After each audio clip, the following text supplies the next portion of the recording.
Hello there, my name's Card.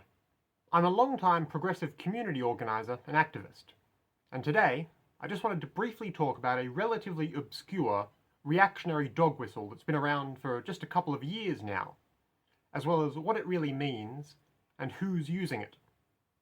For those who might not know, in politics, a dog whistle is a word, phrase, or a symbol which seems perfectly innocent and innocuous to most people, but which really communicates a more sinister hidden message to those in the know. There'll also be a playlist of videos of mine at the top of the description that goes into detail about all sorts of dog whistles and how to spot them. Today, specifically, I wanted to talk about pine trees and how they've gradually become a part of contemporary reactionary iconography. There's a far-right school of belief called eco-fascism.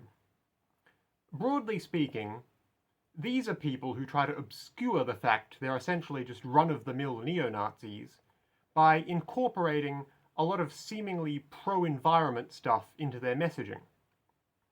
Suffice to say, they mainly just do this to try and appeal to people who would rightfully be put off if they were more open about what they really believe. There are plenty of resources out there which can guide you through exactly why eco-fascists are bad.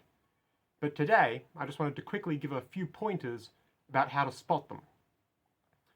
In cataloguing online dog whistles, I've mentioned a lot of emojis before. And once again, reactionaries here have readily embraced using them to covertly signal their true allegiances to one another. For instance, one of the most common eco-fascist dog whistles is simply putting a pine tree emoji in their social media display names and bios and posts. However, unlike a lot of the emojis these far-right people frequently use, there are most likely a fair few people out there who might also do so for non-fascist reasons. If you see one online, you don't necessarily need to sound the alarm bells right away, but maybe then just take a quick look at what else they've been posting and go from there. It might be nothing, but it could be a tell if they're really deep into some pretty nefarious stuff. It's also definitely worth mentioning the recent alt-right appropriation of an American Revolutionary War banner called the pine tree flag. This flag is simply a green pine tree on a plain white background, typically accompanied with the words, "An appeal to heaven."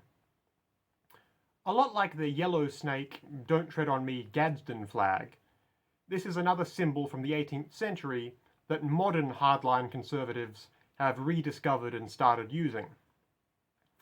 One notable semi-underground eco-fascist group, calling themselves the Pine Tree Party, uses the flag, as well as variants of it, and a lot of tree symbols in its propaganda.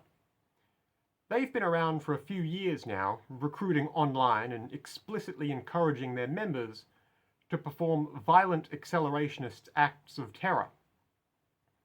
Thankfully, I don't believe the Pine Tree Party has yet managed to get most of its membership to do much more than LARP online as radicals, but these guys are very sympathetic to the aims and actions of any other wannabe neo-Nazi group out there. And there's often at least a few of them, and their pine tree flags, at every major alt-right rally in North America, including the January 6th Capitol riots in the US. It might sound a bit silly, but keep an eye out for this pine tree symbolism online. These people shouldn't be tolerated in any community, so, for the sake of keeping you and yours safe, remember, anyone regularly posting pictures of themselves with 18th century battle flags online is at best a complete crank, and at worst an actual avowed fascist. Please just keep it in mind. That's all I have to say today. Once again, my name's Card. If you might want to hear more from me, especially more about emerging or obscure dog whistles and how to spot them, feel free to subscribe to this YouTube page or take a look at my older videos. But goodbye for now, and have a lovely day.